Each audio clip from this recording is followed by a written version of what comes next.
بسم الله الرحمن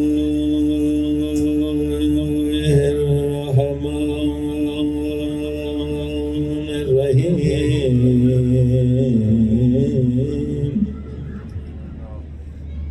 الحمد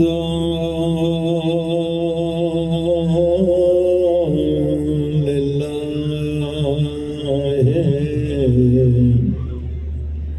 رب العالمين صلوات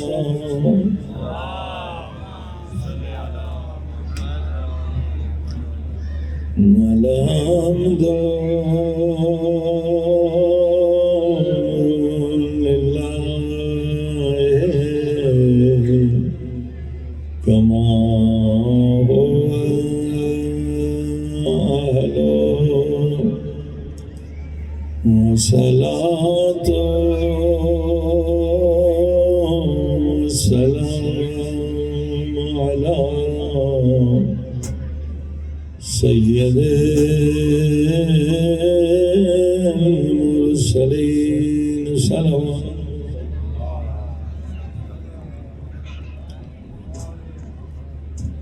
وشفيع المذنبين وخاتم النبيين أبي القاسم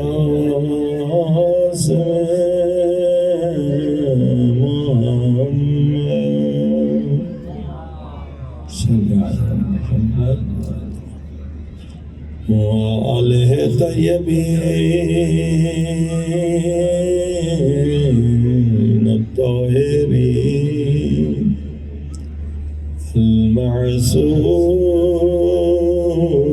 المعصومين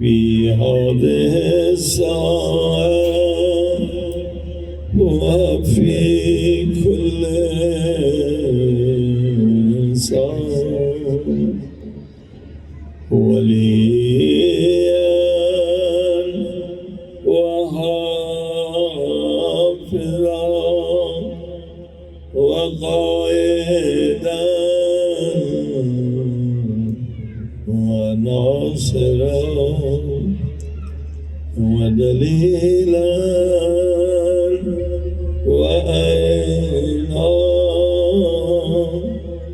حتى تسكنا أرضك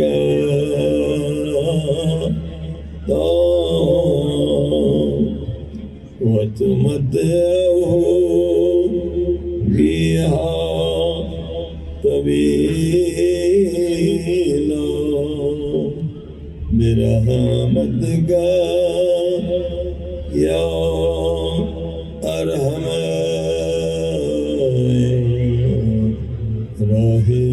الراحمين صلى الله عليه وسلم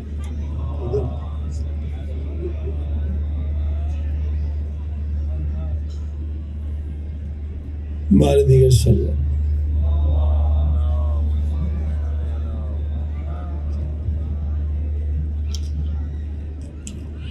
أما بعد فقد قال الله تبارك وتعالى في كتابه المجيد بسم الله الرحمن الرحيم إن الذين قالوا ربنا الله ثم استقاموا ولا خوف عليهم ولا هم يحزنون صلوات محمد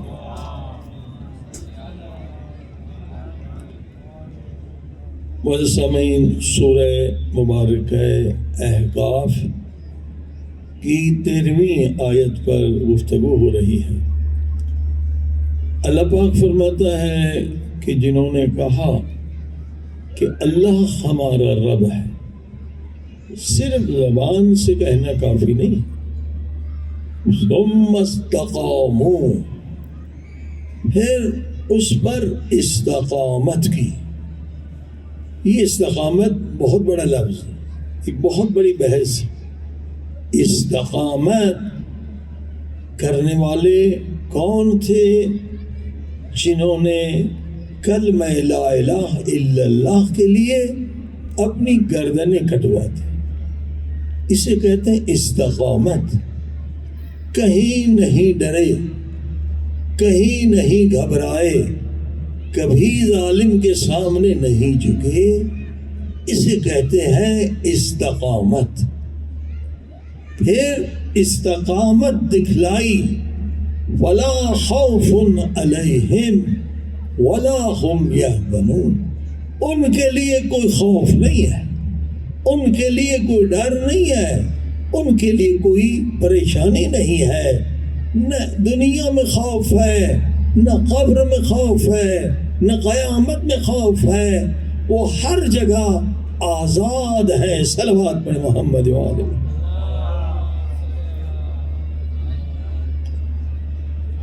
عزیزان گرامی، خوف اللہ پاک کے سوا کسی طاقت کا خوف شرک ہے، شرک، اور شرک نجس ہے۔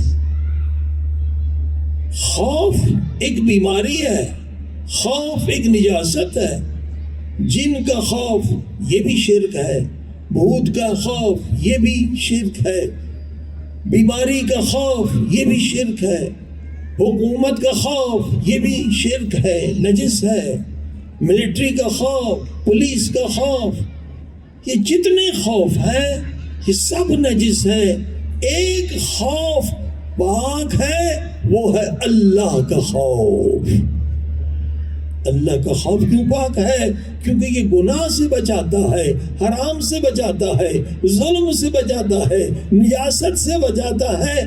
اللہ کے خوف میں طہارت ہی طہارت ہے، اللہ کے خوف میں کوئی ڈر نہیں ہے، یہ خوف خود ایک باطنی لذت ہے۔ صلوات پڑھ محمد وآلہ۔ خوف نجاست ہے، خوف رجس ہے، خوف شرک ہے۔ جس چیز کو اللہ نے نجس کہا ہے، شرک کہا ہے، اس میں انسان ہی کا نقصان ہے۔ جتنی نجس چیزیں ہیں، آج سائنس نے ثابت کر دیا۔ اللہ نے کیوں کہا کہ خنزیر نجس ہے؟ آج ثابت ہوا کہ جتنی بھی کوشش کریں، اس میں کچھ ایسے بیکٹیریا ہیں، ایسے جراثیم ہیں، وہ مرتے ہی نہیں ہیں، ہزاروں لاکھوں لوگوں کو مار دیتے ہیں۔ جس چیز کو اللہ نے کہا نجس ہے، رجس ہے، اس میں نقصان ہے۔ اب خوف بھی رجس ہے، خوف بھی نجس ہے، اس میں بھی نقصان ہے۔ آج میڈیکل سائنس نے ثابت کیا ہے کہ 1 2 نہیں 53 خطرناک بیماریاں پیدا ہوتی ہیں جب آپ کسی کالی بلی سے ڈرے، یا جن سے ڈرے، یا بھوت سے ڈرے، یا حکومت سے ڈرے، یا ظالم سے ڈرے، تو آپ کے اندر یہ خدا کا عذاب ہوتا ہے۔ بیماری ایک طرح سے عذاب بھی ہے، بیماری ایک طرح سے گناہوں کا کفارہ بھی ہے۔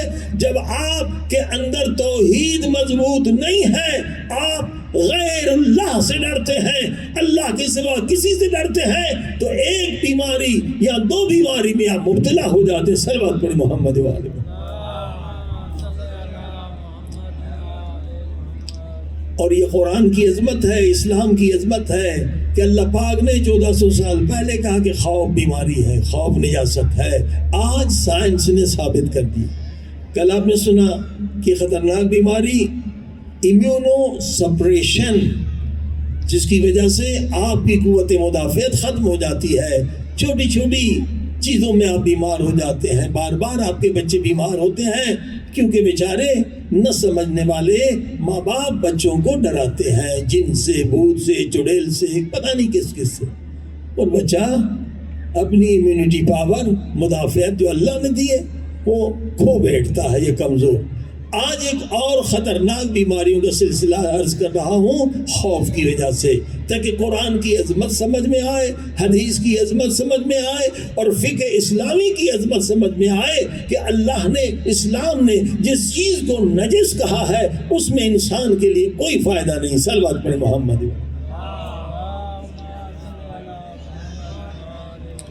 خوف کی وجہ سے خطرناک بیماری آج سائنس نے، میڈیکل سائنس نے بتلائی، وہ کیا ہے؟ Cognitive impairment. یہ نیا لفظ ہوگا بعض لوگوں کے لیے جو میڈیکل سائنس نہیں جانتے۔ کوگنیٹو امپیئرمنٹ کیا ہے؟ دیکھیے، آپ خود کو معمولی نہ سمجھیں۔ مولا علی فرماتے پورا ایک جہان، پوری ایک دنیا تمہارے اندر ہے، تو سمجھتا کہ تو ایک چھوٹا انسان ہے؟ تیرے اندر پوری کائنات ہے۔ خود کو پہچان تو اپنے رب کو پہچانے گا۔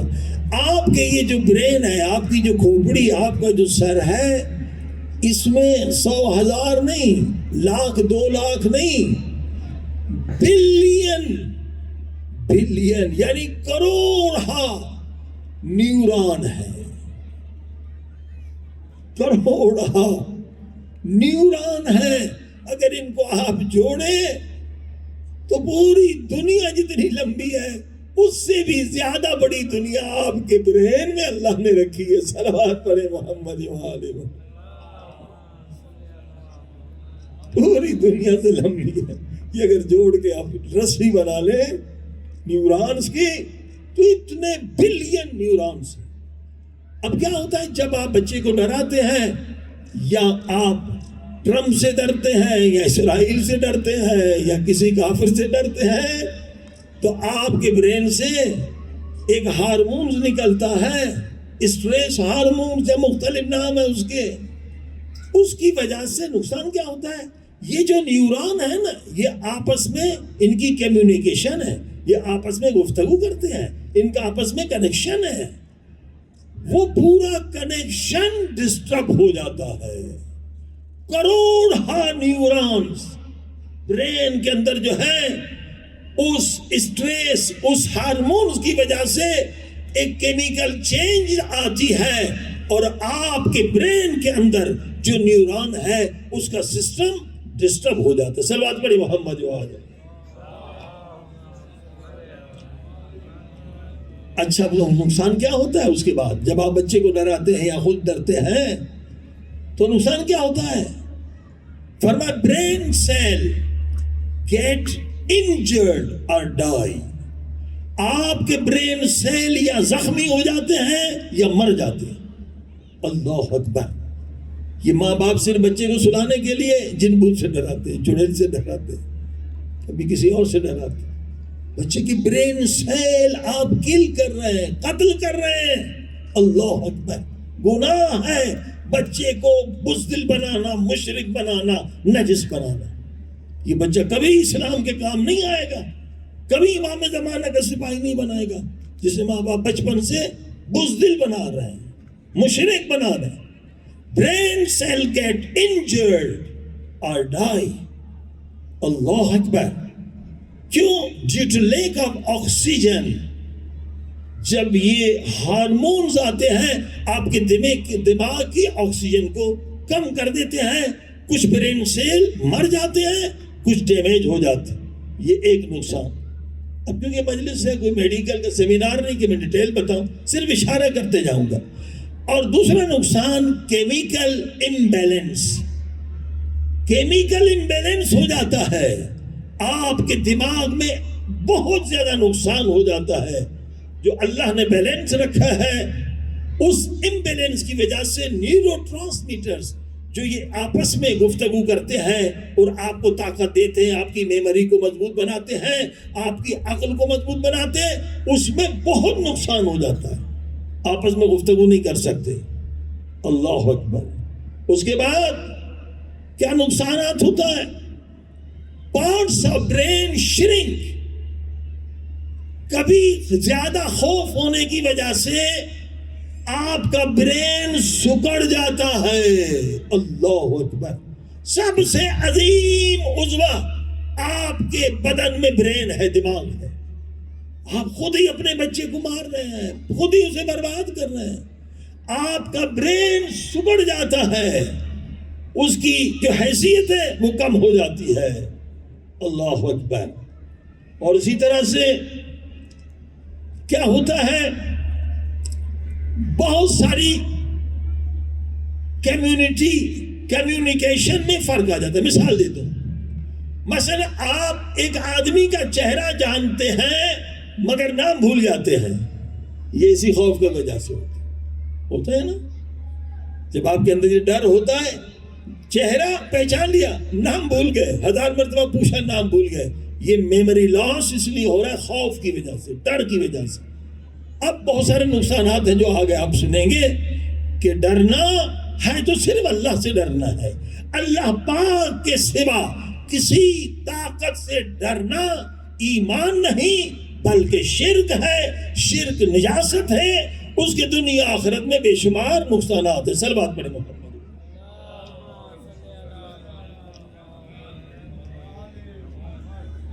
اب آئیے قرآن مجید سے پوچھیں کہ اس بیماری کو ختم کیسے کیا جائے، اور یہ بیماری ہوتی کیوں ہے. کبھی تو ماں باپ ڈراتے ہیں، کبھی کوئی اور لوگ ڈراتے ہیں. اب قرآن مجید نے کیا کہا کہ ڈرانے والے کا نام خدا نے کیا رکھا ہے. لہذا خبردار کبھی بچے کو مت ڈرائے. سورہ آل عمران کی 175ویں آیت، انما ذالکم الشیطان یخوف اولیاءہ. قرآن کہتا ہے جو ڈراتا ہے وہ شیطان ہے. شیطان یعنی ماں باپ خود شیطان بنتے ہیں جو بچے کو ڈراتے. قرآن کہہ رہا ہے یخوف، ڈرانے والا شیطان ہے. الشیطان یخوف اولیاءہ. شیطان اپنے دوستوں کو ڈراتا ہے. وَلَا تَخَافُوهُمْ، خبردار شیطان سے نہ ڈرنا. خافون، اللہ سے ڈرو. ان کنتم مؤمنین، ماں باپ بچے کو یہ سکھائیں کہ ڈرنا ہے تو صرف خدا کی ذات سے ڈرنا ہے، اللہ پاک کے سوا کسی طاقت سے نہیں ڈرنا. صلوات پڑھ محمد والے. بارے دیگر سے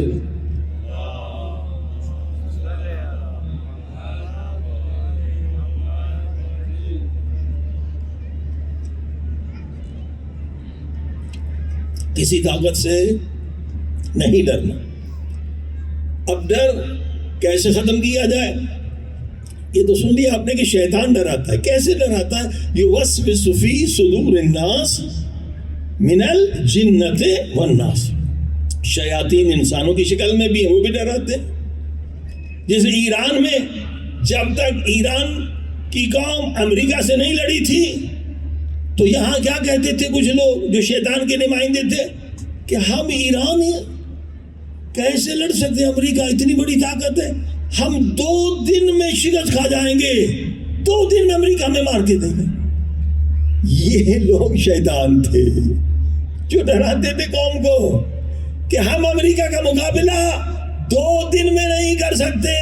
قرآن کہتا ہے جو تمہیں ڈراتا ہے وہ انسان نہیں، انسان کی شکل میں شیطان ہے. صلوات پڑھ دے محمد و آل محمد. اور آپ نے دیکھا کہ تقریباً 40 دن کی جنگ میں ایران نے امریکہ کو اتنے جوتے مارے کہ تاریخ میں اب تک کسی نے اتنے جوتے نہیں کھائے. کتنے اڈے تھے دبئی میں، ابو ظہبی میں، بحرین میں، کویت میں. $1 ٹریلین کا نقصان ہوا. ہزاروں ان کے فوجی مر گئے، ہزاروں فنار ہو گئے. اتنی بے عزتی، اتنی ذلت کبھی امریکہ کو نہیں ہوئی. اور ایران نے ایک سپر پاور کو شکست دے کر دنیا کو بتلا دیا کہ جو اللہ سے ڈرتے ہیں انہیں کوئی شکست نہیں دے سکتا. جو اللہ سے ڈرتے ہیں ان سے کوئی لڑ نہیں سکتا. تو جو ڈرائے وہ شیطان. عزیزان گرامی، یہ ڈر کی وجہ سے یوسوس، شیطان وسوسہ کرتا. اب یاد رکھیے کہ وسوسے 2 طرح کے. وسوسے دو طرح کے، ایک فکری وسوسہ، فکری تھنکنگ سے تعلق، اور ایک عملی وسوسہ۔ یہ دونوں وسوسے انسان کے ایمان کو برباد کر دیتے۔ اب فکری وسوسہ کیا ہے؟ جو جن بھوت سے ڈرتے ہیں، آپ ان سے کہیں ذرا قبرستان میں جا کے گھوم کے آئیے، ہم آپ کو 1 ملین دے دیں گے، نہیں جا پائیں گے، اور گئے بھی تو ہارٹ اٹیک ہو جائے گا۔ صلوات پڑھی محمد والی میں۔ بھائی قبرستان میں تو ہم میں سے سب کو ایک دن جانا ہے، ایک مرتبہ ایک رات کوئی قبرستان میں نہیں گزار سکتا۔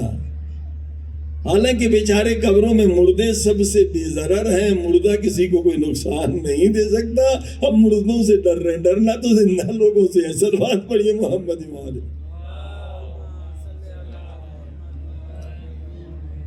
کیوں قبرستان میں ایک رات نہیں گزار سکتے؟ یہ ہے وسوسہ فکری، کیونکہ خوف ہے نا، ایمان نہیں ہے، عقیدہ نہیں ہے، توحید کمزور ہے، موت اور زندگی کا مالک ہم خدا کے سوا کسی اور کو سمجھ رہے ہیں، نفع اور نقصان کا مالک ہم خدا کے سوا کسی اور کو سمجھ رہے ہیں، یہ شرک ہے۔ ایک رات ہم قبر میں، ایک قبرستان میں نہیں گزار سکتے ہیں۔ کیا ہوگا؟ کیا ہوگا؟ یہ اس ڈر کی وجہ سے خود ہی ایک تصویر بنے گی، قبر سے ایک جن نظر آئے گا، وہ ہماری طرف بھاگے گا، ہوگا کچھ نہیں، وہ خود ہی نفس انسان کا تصویر بناتا ہے۔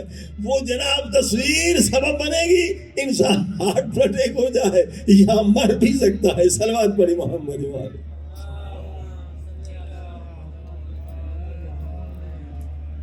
اور یہ سچا واقعہ ہے کہ پاکستان میں جوان نے شرط لگائی کہ بھائی جو شجاع ہوگا اسے 1000 روپیہ ملے گا، جاؤ قبرستان کے بیچ میں قلعہ جو ہے نا ٹھونک کے لاؤ۔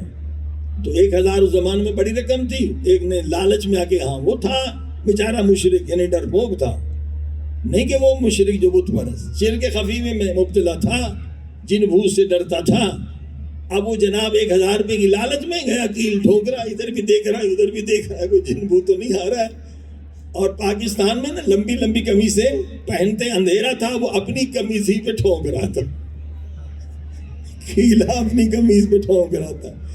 اب جو اٹھا تو اس نے کھینچا، اس نے سمجھا کہ جن نے کھینچا ہے، وہی ہارٹ اٹیک ہو کے مر گیا۔ صلوات پڑھیے محمد والی۔ آپ دیکھیں شرک انسان کی موت کا سبب ہے۔ خدا را بچوں کو شجاع بناؤ، بہادر بناؤ، امام زمانہ کا سپاہی بناؤ۔ جو جن بھوت سے ڈرے گا وہ امام کے لشکر میں نہیں جا سکے گا، وہ تو دجال کا سپاہی بنے گا۔ صلوات پڑھے محمد وآل محمد۔ ڈر خوف شرک ہے، نجس ہے۔ یہ ہے وسوسہ فکری۔ اور ایک اور وسوسہ بھی ہے، وہ ہے عملی، وہ بھی بہت خطرناک۔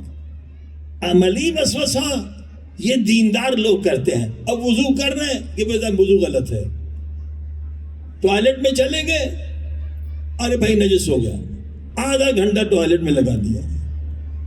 عزیزو یہ وسوسہ اسی طرح خطرناک ہے۔ نماز پڑھ رہے ہیں، شک ہو رہا ہے، وہ جناب 4 رکعت پوری نہیں ہو رہی، گھنٹہ گزر گیا۔ یہ بہت تباہ کن وسوسہ ہے، یہ دیندار لوگوں کے اندر ہوتا ہے۔ ایک بیچاری خاتون تھی، انتقال ہو گیا، خدا اس پہ رحمت کرے، وہ وسوسے میں مبتلا تھی، اور اس وجہ سے اپنے بچہ جو پیدا ہوا تھا وہ اس کو اتنا دھوتی تھی کہ وہ بچہ اس ٹھنڈ کی وجہ سے مر گیا کہ نہیں ابھی تک میرا بچہ پاک نہیں ہوا۔ اور اسی طرح سے ٹوائلٹ میں گئے تو آدھا گھنٹہ طہارت ہو رہی ہے، وضو میں آدھا گھنٹہ لگ رہا ہے۔ اس لیے حکم ہے، یہ کثیر الشک لوگ ہیں، یہ شک کی پرواہ نہ کریں۔ ان کے لیے حکم ہے کہ ایک لباس الگ رکھیں، نماز کے وقت پہنیں، اور کبھی بھی 3 سے زیادہ شک ہو تو شک کو ماننا حرام ہے۔ تمام مجتہدین کا فتویٰ ہے، ورنہ آپ نماز بھی چھوڑ دیں گے، عبادت بھی چھوڑ دیں گے، تھک جائیں گے، یہ شیطان ان کو تھکاتا ہے۔ یہ ہے وسوسہ عملی کہ انسان کی زندگی عذاب بن جاتی ہے. اور اس بیچاری عورت کی بہلا نیک تھی مگر اس وجہ سے طلاق ہو گئی, کو برداشت نہیں کر سکا, بچہ اپنا مار دیا. تو یہ وسوسے کی وجہ سے کبھی انسان خود کا قاتل بنتا ہے, کبھی دوسروں کا قاتل بنتا ہے. یہ وسوسے عملی یہ بھی بچپن میں اگر بچے کو دیکھا جائے اسے ڈیولپ ہونے نہ دے, ورنہ بڑے ہو کر یہ مشکل سے نکلتا ہے. وسوسے عملی نیک لوگوں میں پیدا ہوتا ہے, وہ جناب وضو صحیح نہیں ہوا, یہ نجس ہے, یہ فلاں ہے, یہ فلاں ہے, اسی میں ان کی زندگی برباد ہو جاتی ہے. کبھی خود کو مار دیتے ہیں, کبھی کسی اور کو مار دیتے ہیں. لہذا اس بیماری کا علاج صلوات پڑھی محمد و آل محمد. عزیزو, وسوسے فکری ہو یا عملی, اس کے لیے روایات سے نتیجہ نکلا ہے, علماء نے نکالا ہے کہ معوذتین یعنی 2 سورہ کا پڑھنا لازم ہے. قل اعوذ برب الناس اور قل اعوذ برب الفلق. ہر نماز کے بعد کم سے کم 70 مرتبہ ان 2 سوروں کی تلاوت کریں کہ انشاءاللہ یہ وسوسے ختم ہو جائیں گے. لازمی ہے, ورنہ آپ خود کے قاتل بنیں گے یا کسی اور کے قاتل بنیں گے. وسوسے فکری ہو یا عملی دونوں خطرناک ہیں. اور اس کے بعد دوسری چیز بھی جو وسوسوں کو ختم کرتی ہے وہ ہے دعائے توسل. صلوات پڑھے محمد و آل محمد. دعائے توسل ایک تحفہ ہے اہل بیت کا, ایک نعمت عظمیٰ.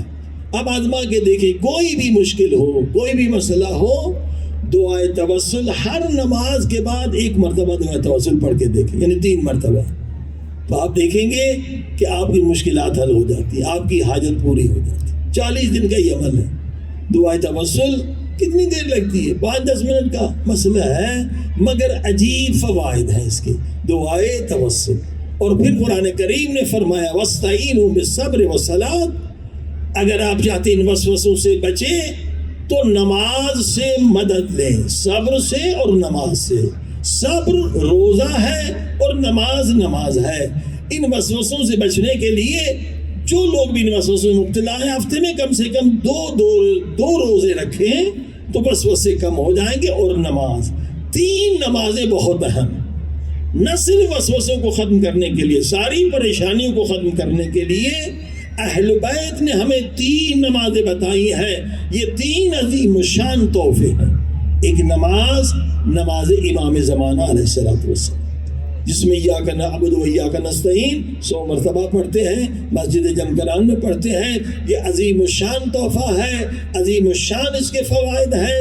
دنیاوی مشکل ہو, بیماری ہو, قرض داری ہو, وسوسے ہو, یہ سب ختم ہو جاتے اس نماز کے ذریعے سے.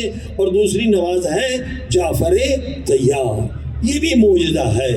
جو نماز جعفر طیار پڑھے گا کبھی فقیر نہیں رہے گا. آج فقر کا زمانہ ہے, مہنگائی کا زمانہ ہے, بچوں کو عادت ڈالیں نماز جعفر طیار کی. اور تیسری نماز توبہ ہے. اس کا طریقہ بھی نماز جعفر طیار کی طرح ہے, صرف اس میں سبحان اللہ والحمدللہ ولا الہ الا اللہ واللہ اکبر پڑھتے ہیں, اور نماز توبہ میں اس کی جگہ پر استغفر اللہ ربی واتوب الیہ ہر ایکشن کے بعد 10 مرتبہ پڑھتے ہیں. صلوات محمد و آل محمد.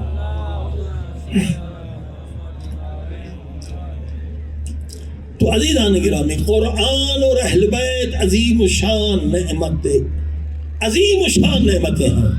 ان سے فائد حاصل کریں تو جو ہماری بحث اس کی طرف جاتے ہیں کہ ٹائم اور اسپیس کی غلامی سے نکلنا, یہ ہر ایک انسان کی خواہش ہے کہ مجھے پتہ تو چلے کہ میں کہاں مروں گا, مجھے پتہ تو چلے میں کب مروں گا, مجھے پتہ تو چلے میری قبر کہاں ہوگی, مجھے پتہ تو چلے میری قبر میں کیا ہوگا, میرے قبر میں بچھو ہوں گے, عذاب ہوں گے, جنت کی نعمتیں ہوں گی, جہنم کا عذاب. کیونکہ زندگی ایک بار ملتی ہے, بار بار نہیں ملتی. مرنے کے بعد تو کوئی واپس آ نہیں سکتا.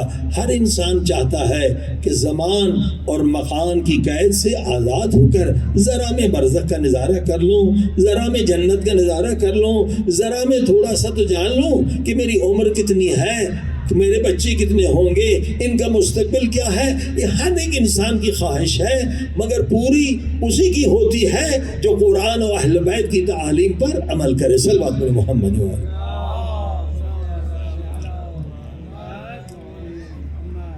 ٹائم اور اسپیس کو پہلے سمجھ لیں، ایک فلسفی کا بحث ہے فلسفے کی، مگر ہم بہت آسان کریں گے، بچے بھی سمجھ جائیں گے۔ یہ ٹائم کیسے بنا، کب بنا، پہلے اس کو سمجھ دیں۔ ٹائم کب ہوا، کیسے بنا؟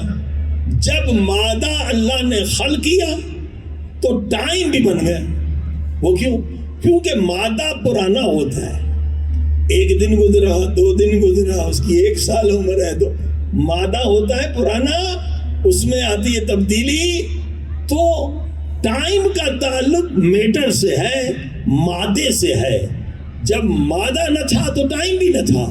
جب اللہ نے مادی اشیاء کو خلق کیا، زمین کو خلق کیا، یورینس کو خلق کیا، چاند کو خلق کیا، یہ سب مادی چیزیں ہیں، تو ادھر سے زمانہ بھی بن گیا۔ اب یہ زمین کو کتنے سال ہو گئے، چاند کو کتنے سال ہو گئے، جب انسان بنا تو اس کا تعلق بھی کس سے ہے؟ زمانے سے ہے۔ ہاں، ٹائم کا تعلق کس سے ہے؟ زمانے سے۔ ٹائم کا تعلق کس سے ہے؟ مادے سے ہے۔ اب ہمارے نبی پاک کیا فرماتے ہیں؟ اول ما خلق اللہ نوری، اللہ نے مجھے ہر مادی چیزوں سے پہلے خلق کیا، میرا نور سب سے پہلے خلق ہوا۔ تو جو نور مادے سے پہلے خلق ہوا، نہ وہ زمانے کا قیدی ہے نہ وہ اسپیس کا قیدی ہے۔ صلوات پڑھ دے محمد وآل محمد۔ اہل بیت کا نور بھی رسول خدا کے ساتھ، لہذا اہل بیت ٹائم اور اسپیس کے قیدی نہیں ہے، یہ ٹائم اور اسپیس سے پہلے خلق ہوئے ہیں، یہ آدم سے پہلے خلق ہوئے ہیں، یہ ٹائم اور اسپیس کے قیدی نہیں ہے۔ اچھا، کوئی مثال ہو کہ ایسی بھی کوئی چیز ہے ہمارے بدن میں جو ٹائم اسپیس کی قیدی نہ ہو، تاکہ ہم سمجھ سکیں؟ جی ہاں، اللہ نے ایک نشانی دی ہے۔ آپ کا بدن بوڑھا ہوتا ہے مگر روح بوڑھی نہیں ہوتی۔ صلوات پڑھ دے محمد وآلہ محمد۔ بدن مادی ہے نا، بدن بوڑھا ہوتا ہے مگر روح کبھی بوڑھی نہیں ہوتی۔ 100 سال بھی گزر جائیں تو روح کی خواہشات وہی ہوتی ہے، روح بوڑھی نہیں ہوتی۔ بوڑھا کون ہوتا ہے؟ بدن ہوتا ہے، کیونکہ روح مادی چیز نہیں ہے، یہ غیر مادی چیز ہے۔ صلوات پڑھے محمد وآلہ محمد۔ اب لوگ اعتراض کرتے ہیں کہ امام زمانہ علیہ السلام اب تک کیسے زندہ ہے؟ 1000 سال سے زیادہ عمر ہو گئی۔ صرف حضرت امام زمانہ زندہ نہیں ہے، حضرت الیاس بھی زندہ ہے اور حضرت خضر بھی زندہ ہے۔ 2 نبی دنیا میں زندہ ہے اور 2 نبی آسمان میں زندہ ہے۔ حضرت ادریس بھی زندہ ہے، حضرت عیسیٰ بھی زندہ ہے۔ یہ کیسے زندہ ہے؟ وہی جو آپ نے سنا کہ روح بوڑھی نہیں ہوتی، بدن بوڑھا ہوتا ہے۔ روح بوڑھی نہیں ہوتی، بدن کیونکہ مادی ہے وہ بوڑھا ہوتا ہے۔ جب اہل بیت سے پوچھا گیا کہ انبیاء کا بدن کیسے بنا، فرمایا انبیاء کا بدن اللہ نے انسانوں کے روحوں سے بنایا ہے۔ تو جو فرمائی آپ نے، انبیاء کا بدن ایسے نہیں جیسے ہمارا بدن ہے۔ حضرت سلیمان نبی جا رہے ہیں، چونٹی کی آواز کو سن لیا، اٹھا لیا، ہم سن سکتے ہیں؟ ان کے کان الگ ہیں، ان کی آنکھیں الگ ہیں۔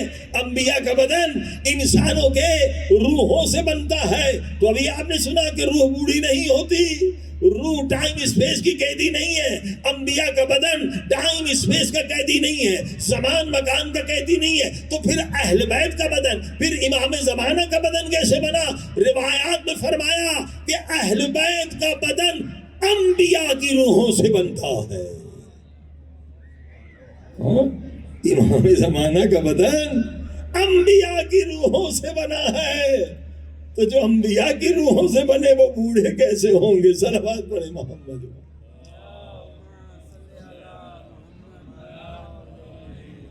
بارہ دیگر سلمان.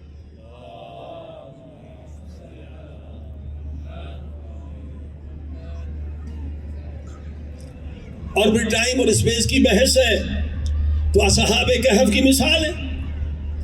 چلیے اصحاب کہف کا بدن تو ہمارے بدن کی طرح تھا، مگر 300 سال سے زیادہ اللہ پاک نے انہیں ٹائم اور اسپیس سے نکال دیا. 300 سال کے بعد اللہ نے زندہ کیا تو بدن ویسا کا ویسا تھا. یعنی ان اللہ علی کل شیء قدیر، اللہ کے پاس یہ طاقت ہے، اگر اللہ چاہے تو مجھ جیسا گنہگار کا بدن، کسی انسان کا بدن بھی 300 سال تک صحیح سالم رہ سکتا. یہ کوئی عجیب بات نہیں ہے خدا کے پاس.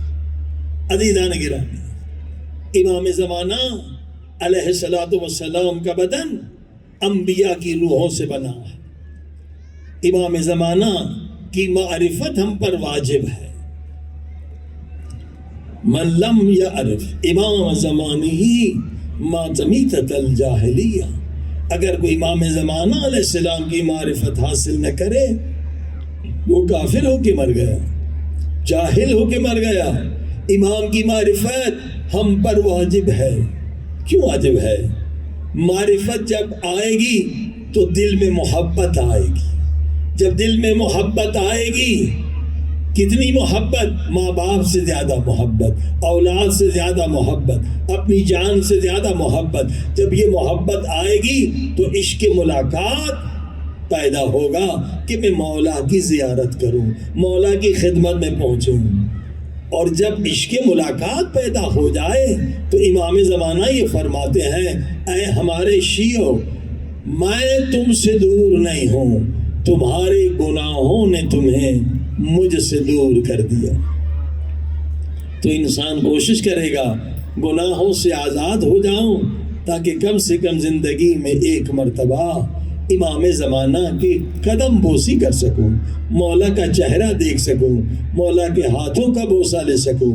عزیزان گرامی، یہاں امام زمانہ علیہ السلام شکوہ کرتے ہیں، فرماتے ہیں ہمارے عاشق جو دعویٰ کرتے ہیں امام زمانہ کے عاشق ہیں، جو دعاؤں میں کہتے ہیں الاجل الاجل، مولا جلدی آئیے، مگر حقیقت میں وہ ہم سے عشق نہیں رکھتے، حقیقی عشق نہیں رکھتے. اگر حقیقی عاشق ہوتے تو ہمارا ظہور جلد ہو جاتا. پھر امام مثال دیتے ہیں، جو ایک پیاسا پانی کی تلاش میں نکلتا ہے، اگر پیاسا ہے تو جتنی تیزی اور محنت سے انسان پانی کو تلاش کرتا ہے، اگر ہمارے چاہنے والے اتنی بھی ہم سے محبت کرتے نا جتنی پانی سے کرتے تو بھی ہمارا جلد ظہور ہو جاتا. شکوہ ہے امام زمانہ کو، شکوہ ہے ہم سے. واقعاً ہم جتنی محبت پانی سے کرتے ہیں نا، اگر اس کے برابر بھی امام سے محبت کریں تو اپنے کردار کو بہتر بنا دیں گے، اپنے اخلاق کو بہتر بنا دیں گے، اپنی برائیوں کو ختم کر دیں گے. عزیزان گرامی، خوش نصیب ہیں وہ عاشقان جو امام کی خدمت میں پہنچے، اور جو امام کی خدمت میں پہنچ جائے، کیونکہ امام زمانے کے امام ہیں، یعنی ٹائم اور اسپیس کے بھی امام ہیں. صرف ہمارے امام نہیں ہیں، امام زمانہ کبھی آپ کہتے ہیں، کبھی غور فرمایا، امام ٹائم کے بھی امام ہیں، اسپیس کے بھی امام ہیں، ہمارے بھی امام ہیں. اس غیبت خبرہ میں امام پاک کی خدمت میں پہنچنا یہ خود ٹائم اور اسپیس کی غلامی سے نکلنے کے برابر. کہ انسان ٹائم اور اسپیس کی غلامی سے نکل جائے تو کیا کمال ہوگا، لیکن کمال یہ ہے کہ اس امام کی خدمت میں پہنچ جائے جو ٹائم کا بھی امام ہے، اسپیس کا بھی امام. وہ عظمت ہے انسان کے لیے. اور دیکھیے بات عمل کی ہے، نہ سید غیر سید پر ہے، نہ عالم غیر عالم پر ہے. ہم نے اپنے استاد محترم سے پوچھا کہ امام زمانہ کی خدمت میں کیسے پہنچے، کیا عمل کریں. انہوں نے فرمایا جو حضرات امام زمانہ علیہ السلام کی خدمت میں پہنچے، 1 2 نہیں، 100 200 نہیں، ہزاروں پہنچے ہیں، آپ ان کے اندر وہ صفت پیدا کریں کس صفت کی وجہ سے امام نے انہیں اپنی زیارت کرائی. اگر وہی صفت آپ پیدا کر لیں گے تو آپ کو بھی امام کی زیارت ہو جائے گی. صلوات پڑھ محمد وآلہ. بہترین نسخہ. ملاقات امام کتاب اردو میں بھی موجود ہے. یہاں فارسی میں تو بے شمار کتابیں ہیں کہ ہزاروں لوگ امام کی خدمت میں پہنچے ہیں.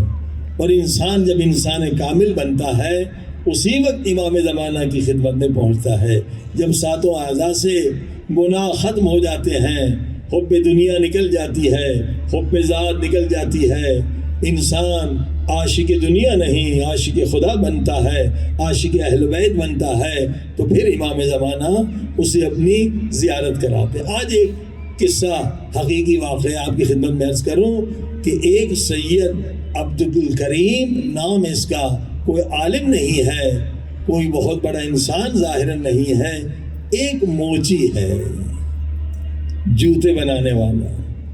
اللہ اکبر. اور امام اسے اپنی زیارت کراتے ہیں. فرمایا کبھی کسی انسان کو کم نہ سمجھو, اللہ کے اولیاء انسانوں میں چھپے رہتے ہیں. موچی ہے, ظاہراً موچی کا کام ہم معمولی سمجھتے ہیں نا, جو بوٹ پالش کرنے والا, مگر امام نے نظر کرم ڈالی. عاشق امام تھا, روتا رہتا تھا, دعا مانگتا رہتا تھا کہ خدا مجھے تب تک موت نہ آئے یا کم سے کم ایک مرتبہ اپنے مولا کی زیارت کر لو. دعا کسی کی رد نہیں ہوتی, اگر دیر سے قبول ہوتی ہے اس کے بھی اسباب ہیں. بالآخر رسول خدا صلی اللہ علیہ وآلہ وسلم خواب میں آتے. صلوات پر محمد. فرماتے سید عبد الکریم اگر میرے فرزند امام مہدی علیہ الصلوۃ والسلام صلوات پر محمد کی زیارت کرنا چاہتے ہو تو ایک صفت کم سے کم امام مہدی کی اپنے اندر پیدا کر لو. بتائیے امام کی صفت کیسے پیدا کریں؟ معمولی بات ہے. امام جو کائنات کے امام ہیں, جن کی عظمت ہم سوچ نہیں سکتے, جن کا مقام اتنا بلند ہے سوچ نہیں سکتے, ایک صفت بھی امام کی اپنے اندر کیسے پیدا کی جائے؟ تو رسول خدا پاک نے اس کا حل بھی بتلایا. جب یہ پریشان ہوئے ہوں گے امام کی صفت اور میں گناہگار, میں حقیر, کیسے اپنے اندر پیدا کروں؟ تو نبی پاک نے فرمایا یہ صفت پیدا کر سکتے ہو. کہا وہ کیا؟ فرمایا زیارت ناہیہ پڑھتے ہو کہ امام زمانہ فرماتے میرے دادا حسین میں صبح بھی تیرے غم میں روتا ہوں اور رات کو بھی تیرے غم میں روتا ہوں. یہ زیارت کے جملے ہیں. فرمایا بس یہی صفت پیدا کر لو. ایک سال صبح کا آغاز بھی مولا حسین پہ گریے سے آغاز کرو اور سونے سے پہلے بھی سید شہداء کے مصائب پڑھ کے سو, تو انشاءاللہ تجھے میرے فرزند کی زیارت ہوگی. عزیزو ایک سال سید عبد الکریم نے عمل کیا اور مولا نے اسے اپنی زیارت کرائی. جو ایک مرتبہ مولا کی زیارت کر لے وہ دیوانہ ہو جاتا ہے, دنیا کے سارے عشق ختم ہو جاتے ہیں. یہ برائیوں سے بچنا, گناہوں سے بچنا پھر بہت آسان. علی ابن مہدیار نے ایک مرتبہ دیکھا, کئی سالوں سے محنت کی, مولا کی زیارت تھی, زیادہ زندہ نہیں رہا, روتا رہتا تھا مولا کے عشق میں. مگر یہ سید عبد الکریم وہ کامیاب امام کا عاشق ہے کہ ہر ہفتے امام زمانہ اسے اپنی زیارت کراتے ہیں. اور نسخہ سن لیا, آپ بھی کر سکتے ہیں, کوئی مشکل نسخہ نہیں ہے. امام حسین کے غم میں رونا ہے. آج اتنی مجالس ہیں انٹرنیٹ پر, ہر جگہ ڈاؤن لوڈ کر لیں. 5 منٹ صبح کو روئیں اور 5 منٹ سونے سے پہلے گریہ کریں بین طلوعین, تو آپ دیکھیے کیا کرم ہوتا ہے. اتنے عاشق ہو گئے کہ مولا امام زمانہ ہر ہفتے اپنی زیارت انہیں کراتے ہیں. اور ہم کتنے بدبخت ہیں کہ زندگی پوری گزر گئی, ایک مرتبہ مولا کی زیارت نہیں کی. اور عشق اس جگہ پر پہنچا کہ ایک دن امام زمانہ پوچھتے سید عبد الکریم اگر ایک ہفتے میں بھی میں تیرے پاس نہ آؤں تو تیری حالت کیا ہوگی؟ کہ مولا میں مر جاؤں گا، اگر ایک ہفتے بھی آپ نہ آئے میں برداشت نہیں کر سکوں گا مولا، میں مر جاؤں گا۔ اللہ اکبر، ایک عشق یہاں ہے اور ادھر مولا شکوہ کرتے ہیں جتنا پانی سے عشق ہے تمہیں اتنا امام سے عشق نہیں، تم مجھے تلاش ہی نہیں کرتے ہو، پیاس میں جس طرح پانی کو تلاش کرتے ہو کم سے کم اتنا تو امام زمانہ کو تلاش کرو۔ اللہ اکبر۔ عزیزان گرامی، اب اس سید عبد الکریم کی دوسری صفت سنیں کہ کیا خوبی تھی کہ مولا ہفتے میں ایک مرتبہ زیارت کراتے، وہ عشق میں اتنا ڈوب چکا ہے کہ مولا اگر آپ نہیں آئیں گے میں مر جاؤں گا۔ اللہ اکبر۔ موجی تھا نا، اب مولا نے دیکھا کہ کئی لوگوں نے اسے جوتے دیے ہیں، مولا نے کہا سید عبد الکریم پہلے میرے جوتے ٹھیک کرو۔ کہتے مولا میں نے ان سے وعدہ کیا ہے پہلے ان کے جوتے بناؤں گا پھر آپ کے جوتے۔ پھر امام فرماتے ہیں سید عبد الکریم میں کہہ رہا ہوں پہلے میرے جوتے بنا دو۔ کہا مولا معذرت کے ساتھ میں نے ان سے وعدہ کیا ہے پہلے ان 3 لوگوں کے جوتے بناؤں گا پھر آپ کے جوتے بناؤں گا۔ پھر تیسری مرتبہ امام کہتے ہیں کہ میں تمہیں کہہ رہا ہوں پہلے جوتے میرے بنا۔ کہ مولا آپ ہی نے سکھایا حقوق الناس کا خیال کرنا، میں نے ان سے وعدہ کیا ہے پہلے ان کی جوتے بناؤں گا پھر آپ کے جوتے بناؤں گا۔ اور یہ کہہ کر سید عبد الکریم نے مولا کو بغل میں لیا سینے سے لگایا۔ کہا مولا اگر چوتھی مرتبہ آپ نے کہا نا کہ پہلے میرے جوتے بناؤ میں اعلان کروں گا بازار والوں یہ امام زمانہ ہے، آ جاؤ ان کی زیارت کر لو، صلوات پڑھی محمد والے۔ دیکھو کیا مقام ایک موچی کا، عاشق و معشوق کی طرح گفتگو ہو رہی ہے۔ مولا نے کہا میں تیرا امتحان لے رہا تھا کہ حقوق الناس کا تو کتنا خیال رکھتا ہے۔ عزیز و دوسری صفت ہے حقوق الناس، اللہ کا حق اگر ہم نے پامال کیا مجلس میں آئیں گے گریہ کریں گے خدا فوراً بخش دیتا ہے، مگر کسی بندے کا ایک ذرہ برابر بھی حق ہم نے پامال کیا اللہ بھی عادل ہے، نبی پاک بھی عادل ہے، مولا علی بھی عادل ہے، امام زمانہ بھی عادل ہے، وہ حق بخشا نہیں جائے گا جب تک اس سے راضی نہ کرے۔ صلوات پڑھے محمد۔ آج حقوق الناس کا کوئی خیال نہیں کیا جاتا، حقوق الناس بہت سخت ہے عزیزو، بہت سخت ہے۔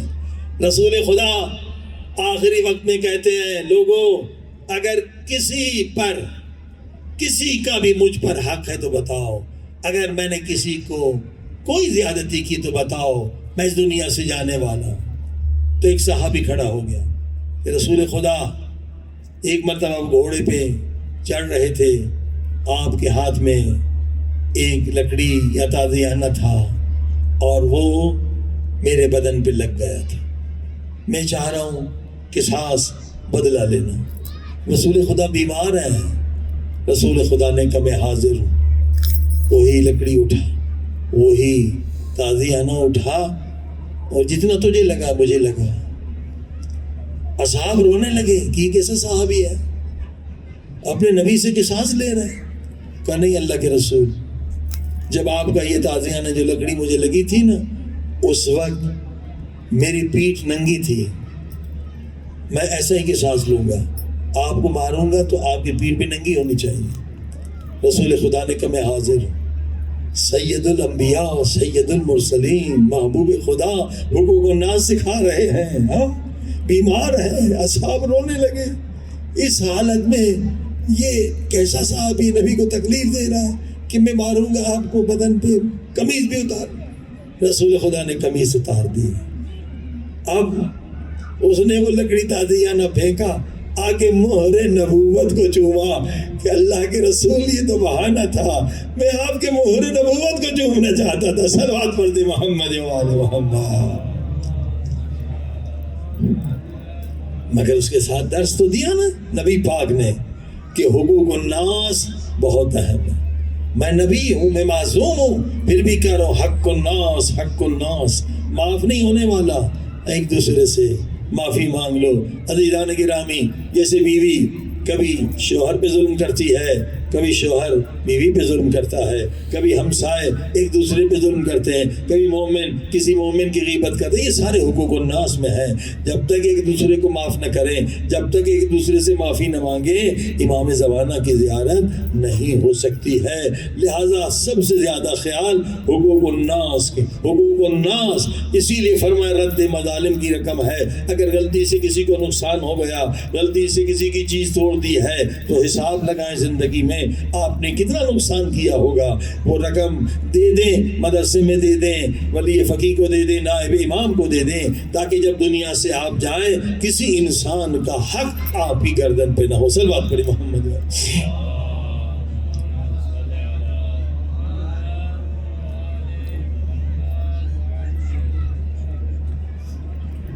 والدین سے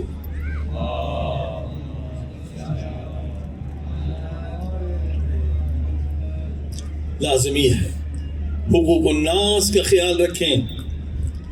اور یہی آسان نسخہ ہے امام کی زیارت کا کہ صبح اور شام کا آغاز وصائب سے کریں.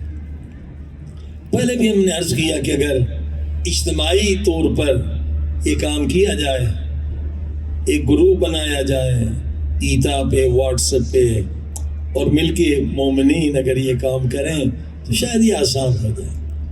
شاید اکیلے میں بعض کام مشکل ہوتے ہیں، بڑا کام نہیں. 5 منٹ رو کر صبح کا آغاز کرنا ہے، اور 5 منٹ رو کر امام حسین پہ آنسو بہا کر رات کا آغاز کرنا ہے.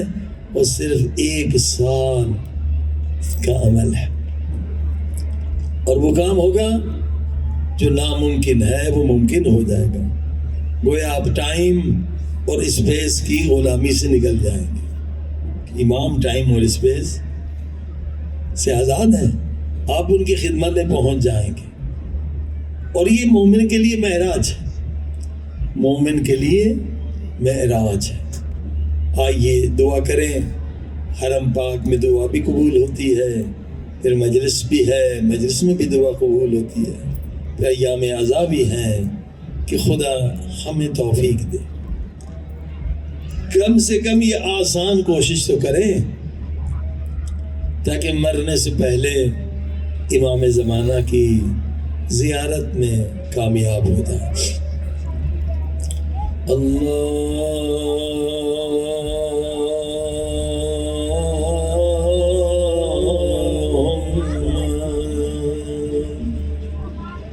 صلی اللہ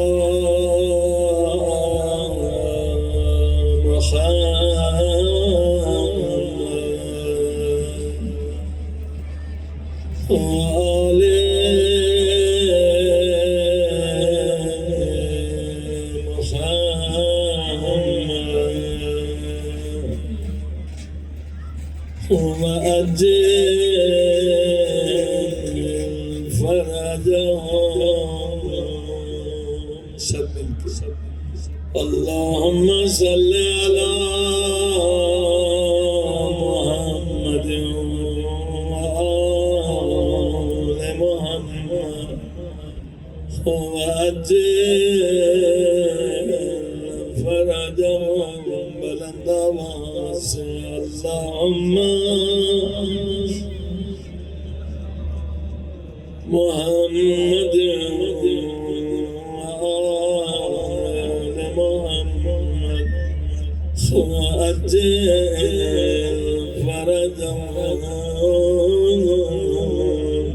اس طرح سے صلوات پڑھنے کا زیادہ ثواب ہے. صرف ایک جملہ بڑھا دے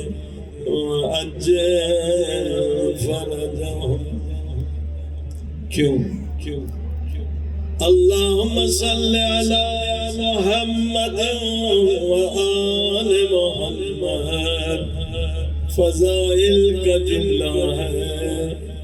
وعجل فرجهم مصائب کا جملہ. ایک چھوٹی مجلس ہو گئی چند سیکنڈ. اب سمجھے اس جملے کو وَأَجِّلْ فَرَجَ یعنی اے وارث خون حسین مہدی مولا جلد آئی. سب مل کے مہدی مولا جلد آئی مہدی مولا. بلند آواز سے مہدی مولا جلد آئی مہدی مولا. مولا اس ظالم کو سزا دے جس ظالم نے تیری دادی زہرا پہ جلتا ہوا دروازہ گرایا. مہدی مولا جلد آئیے. سب مل کے مہدی مولا مولا جلد آئیے اس ظالم کو سزا دے جس نے ننھی سی گردن پہ وہ تیر چلایا. تیر کا وزن علی اصغر کے وزن سے زیادہ تھا. مہدی مولا جلد آئیے. سب مل کے مہدی مولا جلد آئیے. مولا اس ظالم کو سزا دے جس نے چچا عباس کے بازوں کو شہید کیا. مہدی مولا جلد آئیے مہدی مولا. مولا جان اس ظالم کو سزا دے جس نے سکینہ کو تماچ مارے. مہدی مولا جلد آئے. مولا جان اس ظالم کے ہاتھوں کو کاٹیے جس نے آپ کی پھوپھی زینب کو ہائے تازیانے ہائے تازیانے مارے. آرتی ہوئی آنکھوں سے اب صلوات پڑھیں. اللہم صلی علی محمد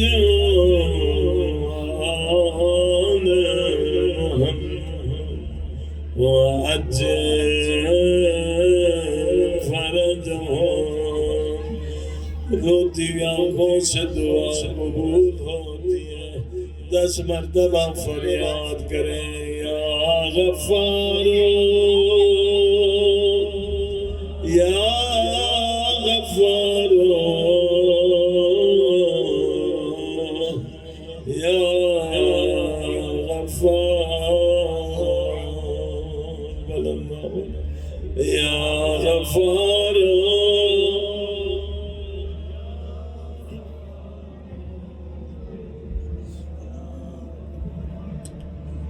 یا غفار یا غفار یا بخش دے آج ہم سب کے گناہ اے خدا اگر حرم حضرت معصومہ میں نہ بخشے گئے پھر کہاں بخشے جائیں یہ بخشش کی جگہ اے خدا اگر محرم میں نہ بخشے گئے پھر کب بخشے جائیں اے خدا بخش دے ہم سب کے گناہ بخش دے ہمارے والدین کے گناہ ان راتوں میں ہمیں ایسا پاک کر دے جیسے کربلا میں تم نے حر کو پاک کیا تھا کوئی گناہ باقی نہ رہے ہم پہ رحم کر دے ہم پہ کرم کر دے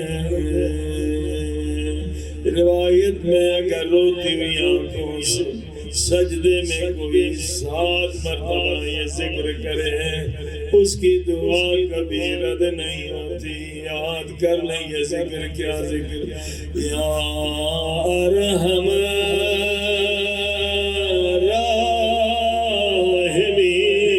راحمین یا اکرم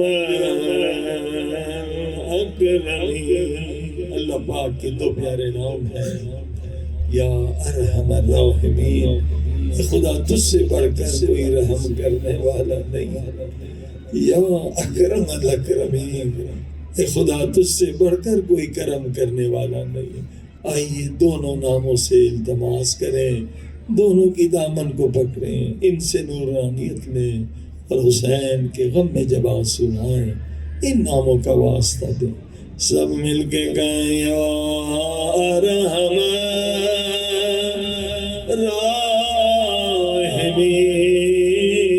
راحمین یا اکرم اکرمین یا ارحم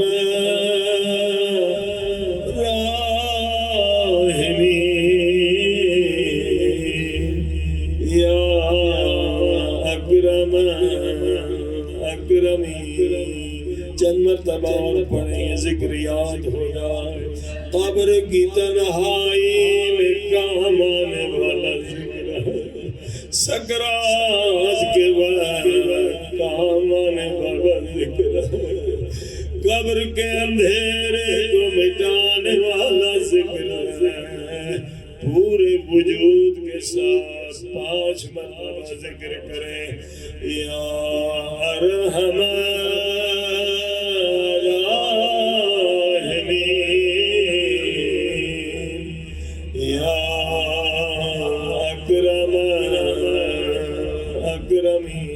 نہ شرمائیں اللہ کا نام لینے سے یہ نام قبر کا ساتھی ہے سب مل کے یا ارحم یا اکرم اکرمین یا ارحم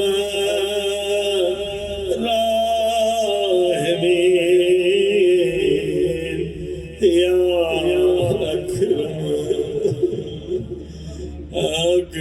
اکرمین یا ارحم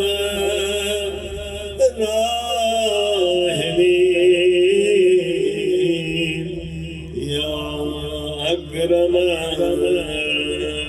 اکرمین کل میں نے بتلایا تھا اللہ کا جب بھی ذکر کریں حضور کے ساتھ توجہ کے ساتھ گویا خود کو خدا کی دربار حاضر سمجھے کیسے پتا چلے کہ جو ہم ذکر کر رہے ہیں اس میں حضور بھی شامل ہے خدا کی طرف توجہ بھی شامل یہ کہ ہم نسخہ جو کل رہ گیا تھا افضل ترین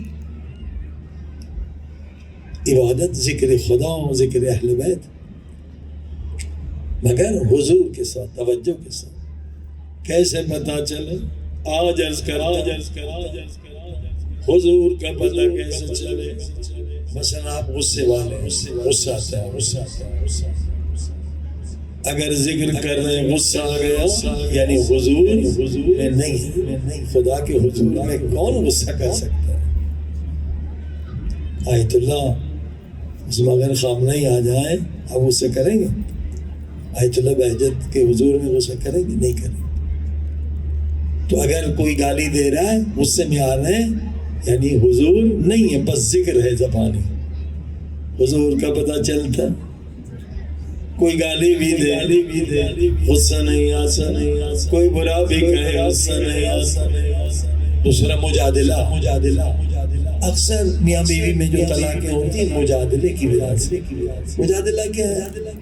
فرمایا فضولی بحث کرنا، فضولی ضد کرنا، بغیر دلیل کے بحث کرنا، تکرار کرنا ان چیزوں کو. اسے مجادلہ اسلام میں کہتے ہیں منافق بنا دیتا ہے انسان. اکثر جو میاں بیوی میں طلاقیں مجادلے کی وجہ سے ہوتی. عورت کو زبان پہ کنٹرول نہیں ہے، مرد کو نہیں. مجادلہ کرنا آخر تباہی، بربادی، نفاق، منافق بن کے مرتے. اب کیسے پتا چلے ذکر جو کر رہے ہیں آپ اس میں مجادلہ کی عادت ہے آپ کو، لیکن اگر خدا کے حضور میں ہوں گے تو مجادلہ نہیں کریں گے. تو کریں یہ ذکر حضور کے ساتھ، غصہ نہیں کریں گے یعنی آپ اللہ کے حضور میں. نامحرم کی طرف نگاہ نہیں کریں گے یعنی اللہ کے حضور میں. ساتوں اعضاء کو گناہوں سے بچائیں تو یہ حضور ہے. اگر ساتوں اعضاء میں کوئی عضو گناہ کرے تو یہ حضور نہیں، صرف زبانی ذکر. آئیے پیار سے وجود سے ذکر کریں یا ارحم الراحمین یا اکرم اکرمین. خدا کی نعمتوں کو یاد کریں، خدا کے کرم کو یاد کریں. اگر خدا کریم نہ ہوتا جب ہم گناہ کرتے تھے عذاب نازل کرتا وہیں ختم ہو جاتا. خدا کتنا کریم ہے.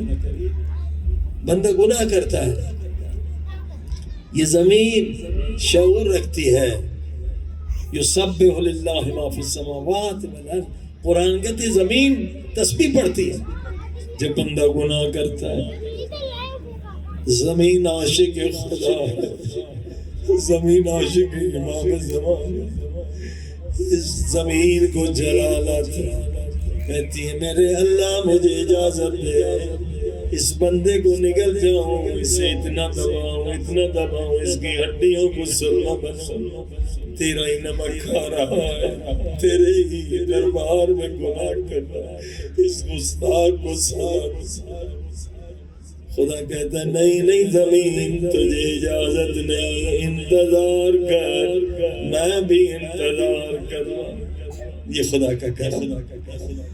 جب بندہ گناہ کرتا ہے زمین کے فرید فریاد کرتا ہے اے میرے اللہ اجازت دے اس بندے کو ذلیل و رسوا کر دے. یہ تیرا نمک حرام بنا، یہ نمک ناشناس بنا. خدا فرماتا نہیں فرشتوں تمہیں اجازت، انتظار کرو، میں بھی انتظار کروں.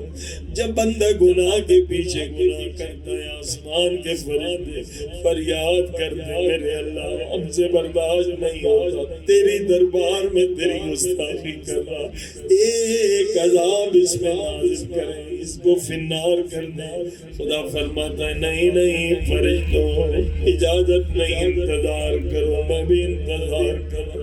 بندہ اگر دریا کے قریب گناہ کرتا ہے، دریا فریاد کرتا ہے میرے اللہ اجازت دے فرعون کی طرح اس گنہگار کو غرق کر دو. خدا فرماتا نہیں اجازت دے، انتظار کرنا ہے بھی انتظار کرو.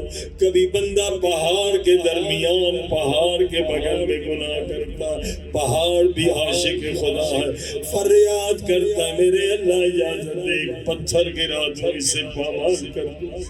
تیرا نمک کھا رہا ہے، تیری دربار میں گناہ کر رہا ہے. خدا فرماتا نہیں پہاڑ تجھے اجازت نہیں، انتظار کر، میں بھی انتظار کر رہا ہوں. سب کو خدا کیا جواب دیتا ہے، کیا انتظار سنیں گے خدا کا جواب. خدا فرماتا ہے میں انتظار کرتا ہوں کب یہ میرا بندہ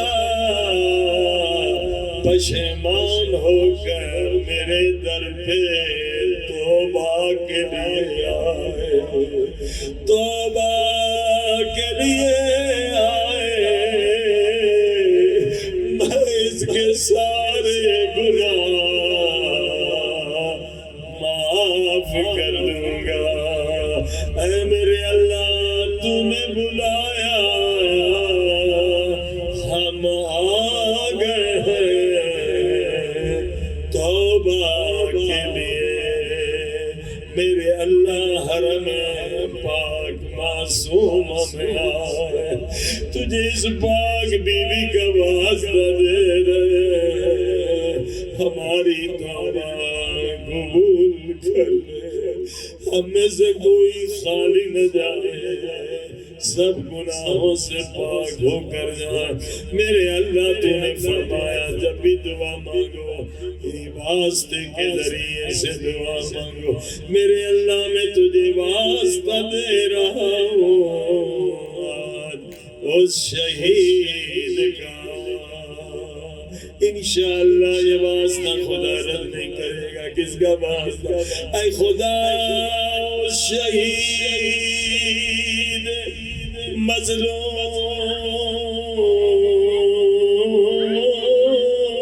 کا تجھے واسطہ.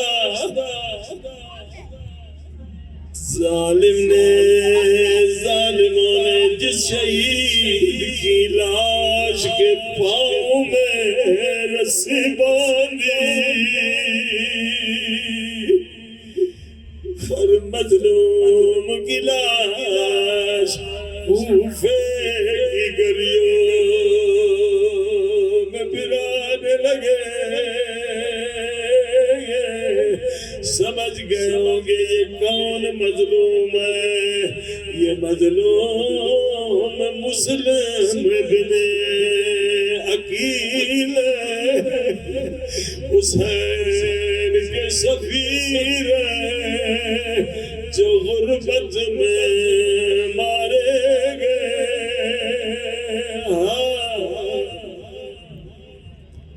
عجیب ہے غربت حضرت مسلم کی. معصوم فرماتے ہیں جس نے دعا قبول کروانی ہو وہ پہلے مسلم کی غربت میں آنسو بہا.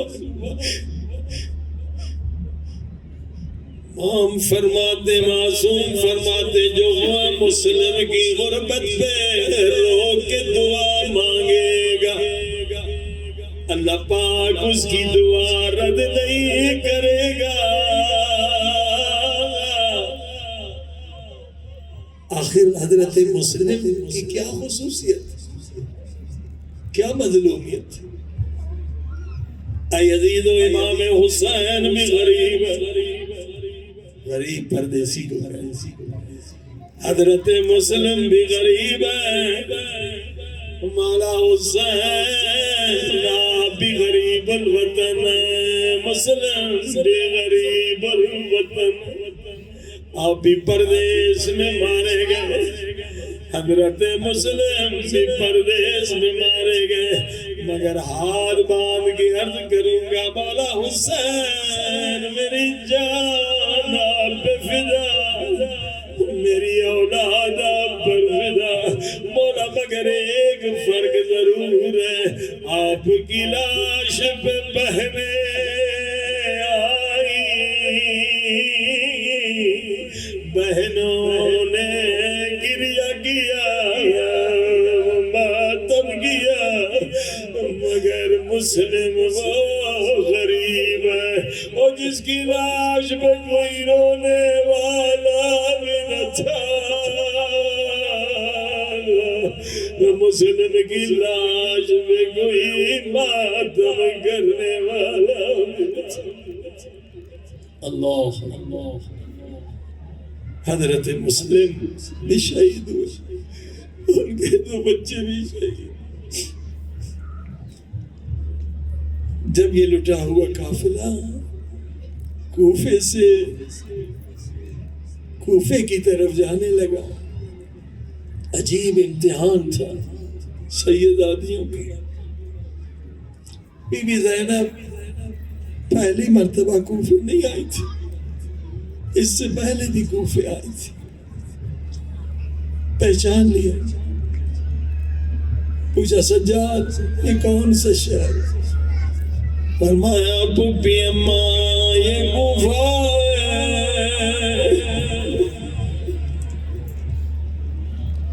فرمایا سجاد بیٹا شمر سے کہہ دو کچھ چادریں پر کے دے دے، میں تیرے نبی کی نوازی ہوں، میرے سر پہ چادر نہیں ہو برگن۔ عزیزو جب یہ رد و قضا ہوئی، شعر و ابن سعد نے کیا جواب دیا؟ ان ملونوں نے کہا بی بی آج تو شہزادی نہیں، آج تو ہماری قیدی، اسی پاس میں تجھے چلنا ہے۔ جب یہ بحث ہوئی رد و قضا، بی بی زینب کی گود میں 4 برس کی یتیم بچی تھی۔ سمجھ گئے ہوں گے یہ کون یتیم؟ بچی کہنے لگی پھوپھی اماں میں نے سنا تھا پچھلے زمانے میں صالح نام کا ایک نبی تھا، اس کی ایک اونٹنی تھی، اس اونٹنی کا ایک بچہ تھا، ظالموں نے اس اونٹنی کو قتل کر دیا۔ بچے نے جا کے پہاڑ پہ فریاد کی، اللہ نے پوری قوم پہ عذاب نازل کیا۔ بی بی زینب نے فرمایا ہاں سکینہ مگر تو کہنا کیا جاتی ہے؟ سکینہ نے رو کر کہا پھوپھی اماں کیا میں صالح کے اونٹنی کے بچے سے کم ہوں؟ کیا میں حسین کی بیٹی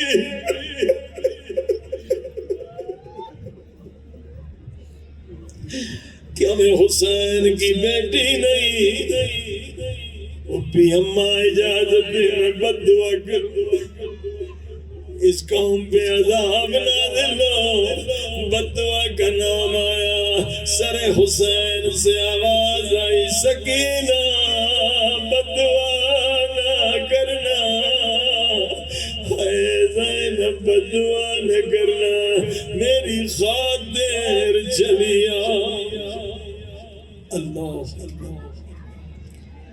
عزیزوں، جب بی بی زینب سلام اللہ علیہا بابا کے زمانے میں اسی دروازے سے آئی تھی تو کیا منظر تھا؟ ایک طرف بھائی حسن تھے، دوسری طرف حسین، آگے آگے عباس اعلان کر رہے تھے خبردار کوئی بچہ چھت پہ نہ چڑھنے پائے، زہرا کی بیٹیوں کی سواری۔ اب سنیں گے ایک نقطہ، اللہ کا امتحان کتنا بڑا تھا۔ جب مولا علی کی حکومت تھی، پاس بی بی زینب حسن حسین 18 بھائیوں کے ساتھ آئی تھی، تو دن کا وقت تھا۔ مولا علی تیری غیرت پہ قربان۔ مولا علی نے سنا پیغام قاصد لے آیا، مولا آپ کی بیٹیوں کا قافلہ آ گیا، انتظار اندر شہر میں آئے یا نہیں؟ سنیں گے جواب مولا علی کا۔ مولا علی آپ کی غیرت بے قربان۔ مولا فرمانے لگے حسن بیٹا دن کے بعد میری بیٹیوں کا قافلہ بازار میں نہ لانا، یہ وہ سید زادیاں ہیں جو نانا کے روزے پہ فقط رات کو جاتی۔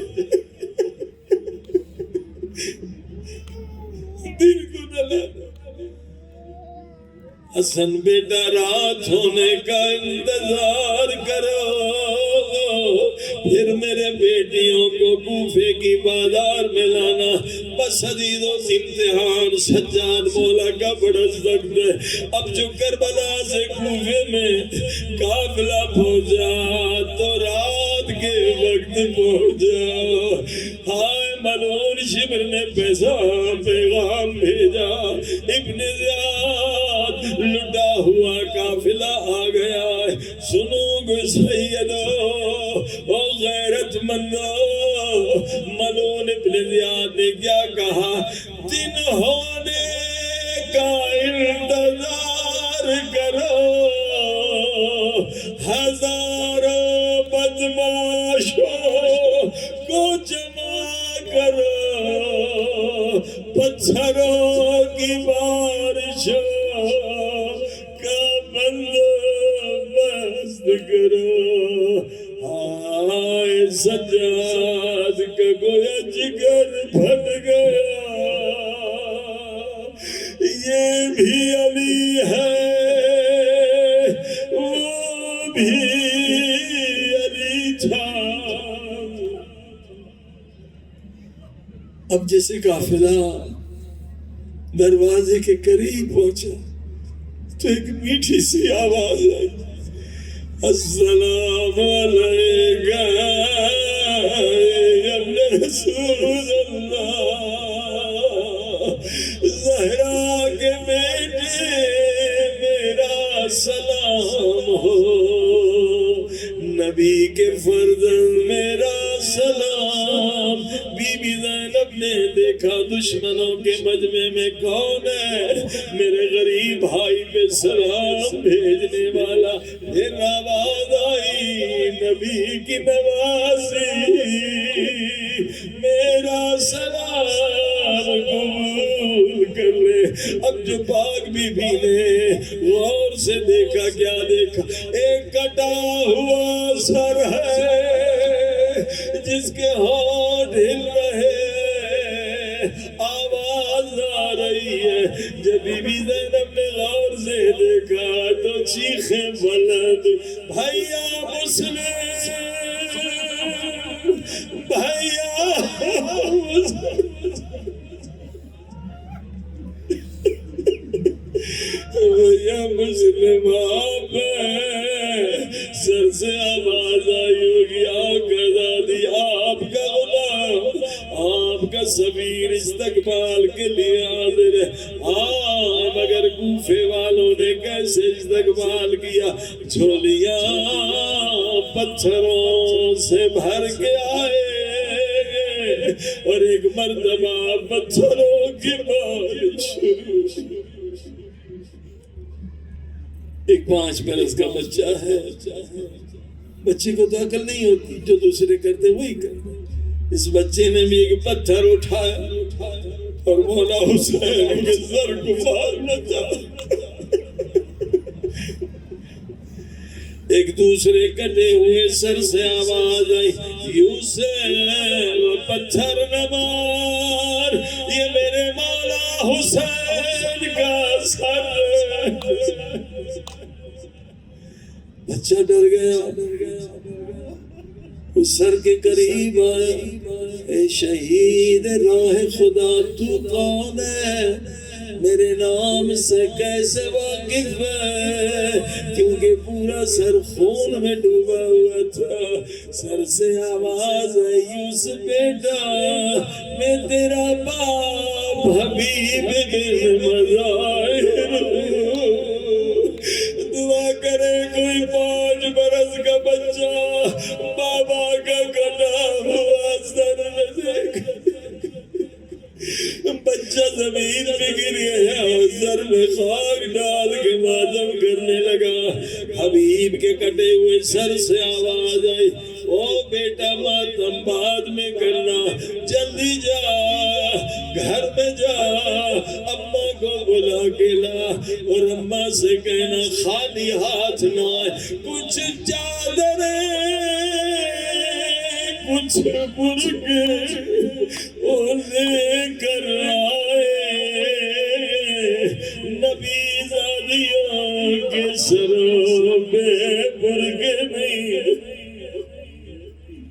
بچہ روتا ہوا گھر گیا, رو کے کہنے لگا اماں بابا تجھے بازار میں بلا رہے ہیں, جلدی چلو جلدی چلو. ماں کہنے لگی بیٹا میں نبی کے صحابی کی بیوی ہوں, مجھے برقع اٹھانے دو. بچے نے رو کر کہا صرف اپنا برقع نہ اٹھانا, سید زادیہ نبی زادیہ بغیر برقعوں کے بازار. حبیب ابن مظاہر کی بیوی آگئی, سیداتیوں کو چادریں مل گئی, برقعے مل گئی, سب نے شکریہ ادا کیا. بیوی زینب نے فرمایا بھابی جان ادھر آئے, مجھ سے حبیب ابن مظاہر کا برسان ہے. زینب ہر ایک کو برسان دے رہی ہے, ہر شہید. بس عزیز و عزیز اب روایت کے جملے سب سادات معاف کریں, اولاد والے معاف کریں. اگر امام زمانہ مجلس میں تشریف لائے, مولا یہ جملے سخت ہیں, یہ لوگ پانی روتے ہیں, آپ خون روتے ہیں. آئے عزیزوں جب ظالموں نے دیکھا سید زادیوں کو برقعے مل گئے, چادریں مل گئی, شبر نے حکم دیا 40 سپاہی گھوڑوں پہ سوار ہو جاؤ, ہاتھوں میں نیزے لے لو, نیزوں کے ذریعے سے سید زادیوں کی چادریں اتارو. وہ ظالم آتے تھے زور سے سر پہ نیزہ مارتے تھے, خون کے فوارے بلند ہوتے تھے, سیداتیوں کی فریاد بلند ہوتی تھی واہ محمد واہ علی واہ حسین عباس کہاں ہو, ذرا دیکھو سید زادیہ زخمی